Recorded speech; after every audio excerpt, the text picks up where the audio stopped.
I was born in 1977. My parents came just a few weeks before I was born from the former Soviet Union. As many people who had emigrated at that time, they did not have an opportunity to practice Judaism the way that, all of us are fortunate to be able to do in the here and the now.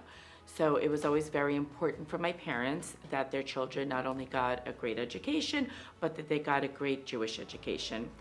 And they were determined to send myself and later on my sister to yeshiva. But my education was always somewhat lacking because of mostly the lack of community that these schools and the congregations that we are part of unfortunately did not provide. I really love Judaism and I really love learning Torah. It was definitely one of my favorite classes. And I remember it was Pesach and I told my family that I was going to host the Pesach dinner and I was going to read the Haggadah, which I did in English. I then read it in Hebrew or maybe vice versa. And then I continued to translate it into Russian.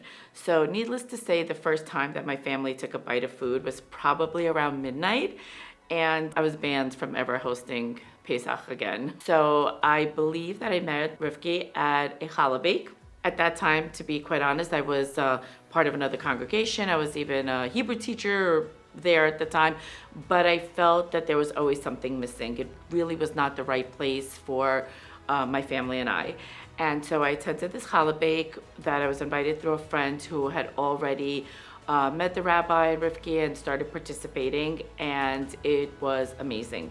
I remember I brought my children to that as well, and not only did I have a beautiful opportunity to bake challah, but it was really an amazing opportunity to meet other members of this community that were just as like-minded and wanted to engage and study Judaism and participate. So at first, I really just started attending events with my family, and I remember the Hanukkah parties and other, sponsored events. And as the years went by, I joined a group of other community members that were volunteers. And there's always ample opportunity, and so we got involved with coordinating the Hanukkah events, and I helped my friends who sponsor the Purim event organize the volunteers, get other children from the community involved. Even simple things like helping other community members came from my association with Chabad.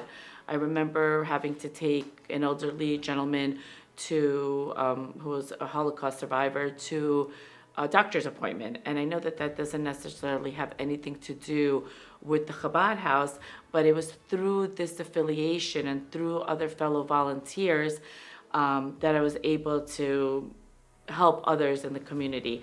And that's really what's important. I redid my bat mitzvah, although I was very fortunate to have a bat mitzvah.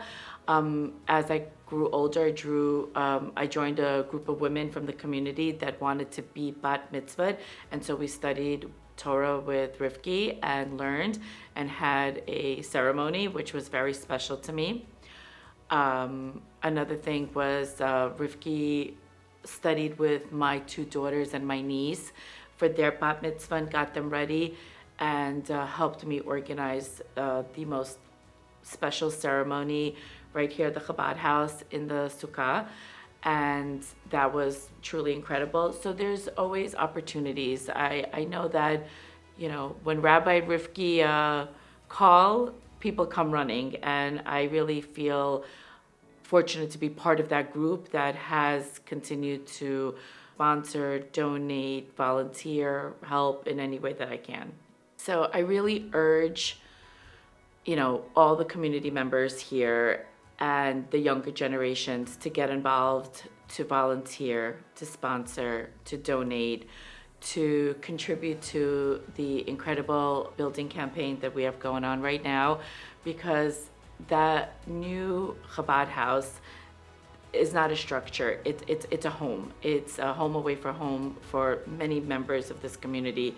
It will be a place to study, to celebrate, to come together, to really feel like you're part of the community. And that is what Chabad has given me. As I mentioned, they're just like I'll come running for them.